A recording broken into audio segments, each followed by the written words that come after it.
안녕하십니까. 사주상담가 이규호입니다. 이규호의 실전사주 분석 시작하도록 하겠습니다.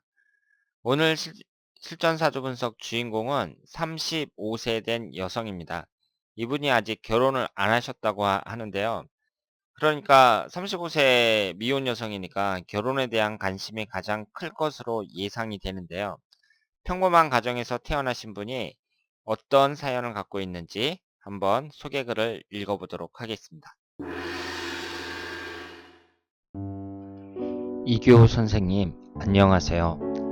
매일 영상만 보다가 저도 지인 한 분의 사주가 궁금하여 사연 보냅니다. 이분은 딸만 둘인 집의 둘째 딸이고 현재 30대 중반입니다. 현재 탄탄한 회사의 9년차 그래픽 디자이너로 일하면서 돈도 잘 벌고 안정적이라고 해요. 외모도 큰 키에 날씬하고 예뻐요. 성격은 살짝 욱하는 게 있지만 특이할 정도는 아니고요. 월급 관리도 잘하고 한 번씩 부모님과 언니의 해외여행을 시켜드릴 만큼 똑소리 나는 여자라고 합니다. 그런데 큰 문제가 연애를 잘 못한다네요. 그렇다고 연애 경험이 전혀 없는 건 아니고 사귀다가도 결혼까지를 가지 못하고 사귀고 헤어지기를 계속 반복 중인데 아직 부모님께 소개해드릴 정도의 남자가 없었다고 해요. 그래서 지금 30대 중반 나이에도 아직 미혼으로 있습니다. 나이가 점점 많아지는데 사주상으로는 언제쯤 결혼을 할 수 있을지, 회사는 별탈 없이 다닐 수 있을지 궁금해하고 있습니다. 이규호 선생님께서 사주풀이 한번 부탁드립니다.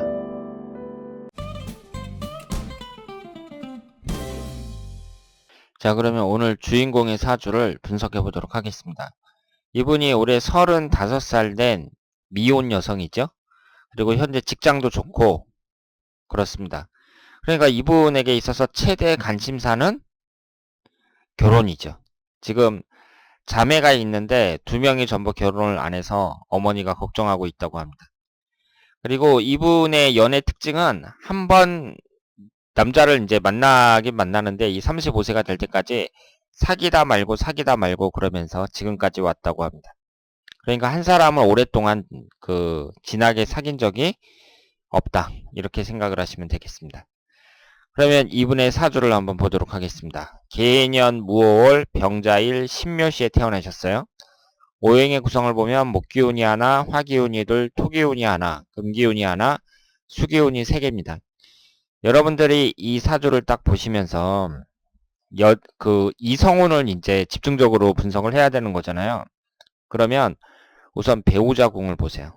배우자궁이 병자일주에서 자수가 앉아있는 이 일지가 배우자궁이죠. 그러면 이 배우자궁이 안정적으로 있는지 한번 보시길 바랍니다. 안정적으로 있다는 말은 양쪽과 비교를 해가지고 원진살이나 충국이 발생하지 않는지 보셔야 돼요. 그런데 이쪽으로는 좌우충으로 깨지죠. 그러니까 일지하고 월지가 정확하게 깨지고 있습니다. 그리고 일지하고 시지를 비교하면 자묘형살입니다. 이것도 안 좋은 거죠. 그러니까 지금 배우자궁이 불안하다고 볼 수 있습니다. 그 다음에 여자의 사주에서 남자를 나타내는 게 관성운이잖아요. 관성운이 어떻게 자리를 잡고 있는지 살펴보시길 바랍니다. 지금 수기운이 관성운에 해당하는데요. 1개, 2개, 3개, 3개의 관성운이 있습니다. 3개가 있으면 전형적인 관사론잡 사주라고 생각을 하시면 되겠습니다. 그러면 미혼 여성에게 관사론잡 사주는 좀 불리하다고 말씀을 드릴 수 있어요. 그러니까 이 관이라는 게 있잖아요. 3개 이상 되는 여자가 있고 그리고 아예 없는 여자가 있습니다. 성격은 좀 달라요. 그렇지만 남자운이 없다는 것은 똑같습니다. 그러니까 관사론잡이든 무관사주든 남자운이 없다. 이렇게 생각을 하시고요. 이 무관사주는 남자들이 많은 직장에 다니는 것이 좋다고 말씀을 드렸습니다. 그리고 집에서 전업주부로 사는 것보다는 직장 생활을 하는 게 좋아요. 그것이 이분이 갖고 있는 사주에 액땜이 된다고 볼 수가 있습니다. 그러니까 사주 자체가 남자가 많으니까 그 주위에 남자가 많은 그런 직장에 다니는 것이 좋고, 이 관이라는 것이 여자 입장에서는 직장운을 나타내니까 이렇게 관이 많은데 집에 있는 것보다는 직장을 다니는 것이 낫다고 볼 수 있겠습니다. 그러니까 이 사주만 봤을 때는 어때요? 남자운이 없다. 이렇게 말씀을 드릴 수 있겠습니다. 그러면 여기에서 그 상간호는 하나 있죠. 그러니까 오행이 하나씩은 다 들어있어요. 그 점에 있어서는 높은 점수를 줄 수 있어요. 지금 제가 식신상간혼을 본 이유는 이게 자식운에 해당이 되거든요. 그러니까 자식을 낳는다는 얘기는 자식운이 있다는 얘기는 결혼을 한다고 볼 수가 있습니다. 그러면 흘러가는 대운을 한번 보도록 하겠습니다. 이분이 17살서부터 26살 이때 위아래로 금기운만 들어왔죠. 그리고 27살서부터 36살 이때도 금기운만 들어옵니다. 이분의 대운을 보시면은요, 한 가지 특징이 있는데, 이런 특징을 갖고 있는 사람들이 꽤 되거든요. 대운이 한 개의 오행으로만 들어와요. 그러니까 7살서부터 16살까지는 토기운만 들어오고요. 기미라는 토기운만 들어옵니다. 17살서부터 36살까지 20년 동안은 금기운만 들어옵니다. 그리고 47살서부터 56살까지는 수기운만 들어오죠. 이런 식으로 천간지지가 전부 똑같은 오행이 들어오는 이런 대운을 갖고 있는 사람들, 이런 사람들은 어떤 특징이 있겠어요? 만약에 용신운이다. 그러면 확실하게 들어오는 거잖아요. 용신운이. 기신운이다. 그러면 기신운이 또 확실하게 들어옵니다. 그러니까 10년에 따라서 그 굴곡이 심하다고 봐야죠. 용신운으로만 계속 들어온 사람들은 확실하게 좋고, 기신운으로만 들어온 사람은 또 확실하게 안 좋고, 이런 식으로 한 가지 오행으로만 대운이 구성된 사람들은 그 기복이 좀 심하다고 볼 수 있습니다. 그러면 이분이 그 27살서부터 36살까지 현재 신유대운에 속해 있어요. 이 신유대운을 보시면은요, 천간이 병신합이 되죠. 병신합이 되면서 기신인 수기운을 생성하고 있습니다. 이 수기운은 기신운이라고 볼 수 있어요. 그러면 일단은 27살서부터 36살 사이에 결혼할 가능성은 높겠죠. 왜냐하면 일간인 그 병화가 합이 되니까 합의되면서 남자인 수기운을 생성을 하니까 결혼할 가능성은 높다고 보고요. 만약에 37살이 될 때까지 결혼을 못 하잖아요. 그러니까 올해가 35살이니까 올해하고 내년까지 결혼을 못 한다.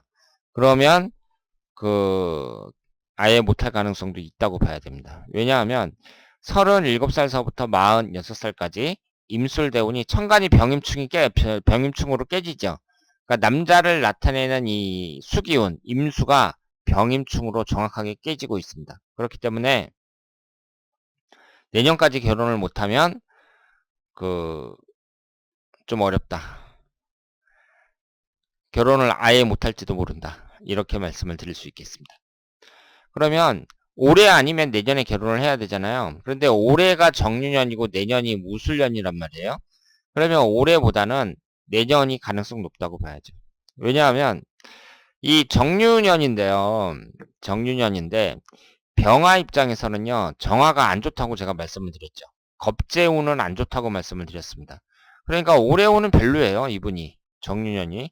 그런데 내년이 무술년이잖아요. 그럼 무술년은 위아래로 토기운만 들어옵니다. 그런데 이 토기운이 식신상간운에 해당이 되죠. 그러면 식신상간운이라는 것은 자식을 나타낸다고 했잖아요. 여자에게 자식운이 들어오는 때니까 결혼할 가능성이 높다고 말씀을 드릴 수 있습니다. 그러니까 여러분들은 이 여자분일 경우에 결혼을 볼 때에는요. 일단은 관성운도 관심 있게 보셔야 되고, 그리고 식신상간운도 자세히 보셔야 돼요.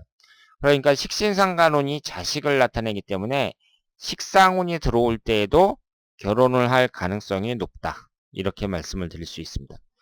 그리고 이분이 35살까지 결혼을 안 하신 것은 좀 늦은 나이이기는 하지만 지금 이분처럼 이렇게 배우자운이 안 좋은 사주는 결혼을 좀 늦게 하는 게 낫다고 말씀을 드렸잖아요.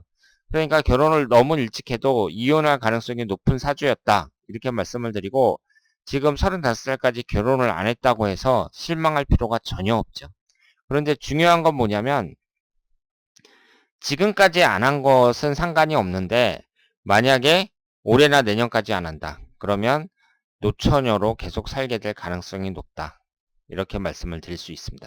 그러니까 이런 사주는요. 이렇게 배우자 운이 안 좋은 사주는 어떤 어려운 점이 있냐면 제때에 결혼하라고 하기도 좀 어려워요. 그러니까 한 20대에 결혼해라. 이렇게 얘기하기도 어렵습니다. 이혼할 가능성이 높다고 봐야 돼요. 그래서 좀 늦게 하라고 하면 이제 지금 정도 나이까지 30대 한 중반 정도까지 안 한단 말이에요. 그러면 그때는 꼭 해야 되는 거예요. 만약에 이때 안 하면 금방 30대 중반 넘어가면서 40을 향해서 달려가잖아요. 그러면 그렇지 않아도 배우자 궁 다 깨지는데 거기에다가 37세 임술대우는 또 안 좋단 말이에요. 그렇기 때문에 자칫 잘못하다가는 노처녀로 계속 살게 된다. 이런 어려운 점이 있기 때문에 일찍 결혼하라고 하기도 그렇고, 그렇다고 또 늦게 결혼을 하면 홍기를 놓칠 가능성도 높고, 이런 점 때문에 코치를 해주기가 좀 애로점이 있다. 이렇게 볼 수 있죠. 그러니까 이런 분들은 한 33살쯤에 31살, 32살, 33살, 33살도 안 되겠네요. 이 32살은 좌우충으로 배우자궁 깨지고 33살은 잠이 원진살이잖아요. 그러니까 작년 같은 경우에 이제 결혼하기에 적합한 때였다고 말씀을 드릴 수 있죠. 병신년 같은 경우. 그래서 결론을 내리자면 내년이 유리하고 하여튼 올해에도 뭐 남자를 만날 수 있다면 만나야 봐야겠죠. 그런데 일단 운의 흐름으로는 내년에 결혼하는 것이 상당히 유리한 운이다. 이렇게 말씀을 드릴 수 있겠습니다. 그리고 37세가 되기 전까지 이때까지는 꼭 결혼을 하시길 꼭 결혼을 해야 된다. 이렇게 말씀을 드릴 수 있겠습니다. 그리고 이분의 월운을 보면은요. 지금 6월, 지금 현재가 병월이고 다음 달이 정묘월 이렇게 흘러가는데 이번 달하고 다음 달은 자워충, 잠이 원진으로 배우자궁이 다 깨지잖아요. 그러니까 이번 달하고 다음 달까지는 연애운이 별로 안 좋아요. 그렇기 때문에 7월 이후에 남자를 소개도 받고 본격적으로 만나시는 것이 바람직하고요. 이 천간이 합의되고 그리고 지지가 이제 관성인 해수가 들어오는 11월 달에 특히 소개를 많이 받아보시길 바랍니다.